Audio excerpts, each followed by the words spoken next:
Kaalam ni Solomon 3. Apan ang matarong nga mga tao panalipdan sa Dios ug dili gayud mag-antos sa kasakit. Sa mga mata sa mga buang-buang daw patay na sila ug ang ilang kamatayon giisip nga usa ka kasakit ug ang ilang pagbiya kanato mao ang ilang pagkapukan. Apan sa pagkatinuod ang matarong anaa hinuon sa kalinaw, daw nag-antos sila sa silot apan naghukot diay sila sa masaligong paglaom sa pagkawalay kamatayon. Ang ilang mga giantos gamay ra kung itandi sa mga kabulahanan nga ilang pagadawaton. Ang Dios nagsulay kanila sama sa bulawan diha sa usa ka mainit nga kalayo o nakaplagan sila nga angay sa pagpakiguban kaniya. Gidawat niya sila sama sa iyang pagdawat sa mga halad nga sunugon didto sa altar sa mga nagsimba kaniya. Inig-abot sa Dios aron pagganti sa mga matarong, musidlak sila tubangan sa mga dautan daw kalayo diha sa uga nga uhod. Magmando sila sa kanasuran og mga katawhan ug ang Ginoo mao'y maghari kanila hangtod sa kangturan. Sila nga nagsalig sa Dios makasabot sa kamatuoran, sila nga nagmatinumanon kaniya magkinabuhi uban kaniya diha sa iyang gugma kay siya maayo ug maluluyon kanila nga iyang gipili.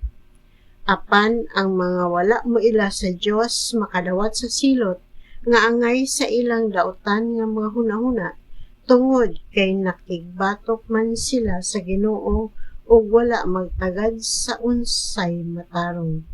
Ang tawo nga dili mo gamit sa kaalam o sa pagtulun-an makapaabot og usa ka alaot nga kinabuhi alang kaniya.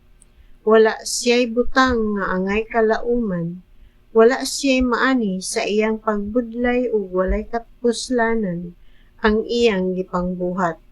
Buang-buang gayud ang babay nga iyang mapangasawa ug ang iya unyang mga anak mahimong dautan. Ang tanan niyang mga kaliwat mahimong tinunglo.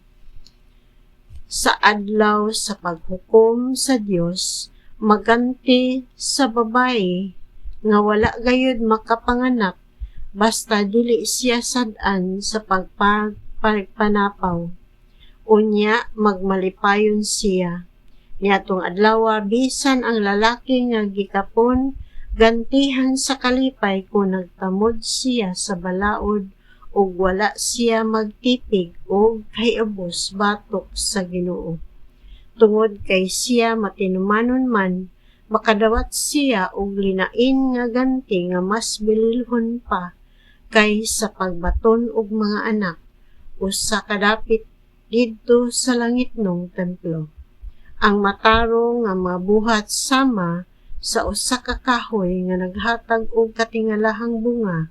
Ang kaalam sama sa usa ka gamot nga buhi ug makahatag kanunay og bag-ong mga saha.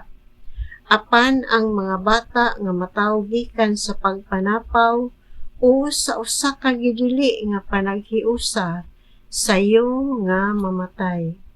O bisan magpuyo sila og taas nga panahon, dili gayud sila matigayon. Dili sila tahuron kung matigulang na sila o kung mamatay sila nga bata pa, wala sila'y kalauman o kalipay sa adlaw sa paghukom. Ang mga bata nga mataw gikan sa usa ka gidili nga panagtipon mag-antos sa daotang kapalaran.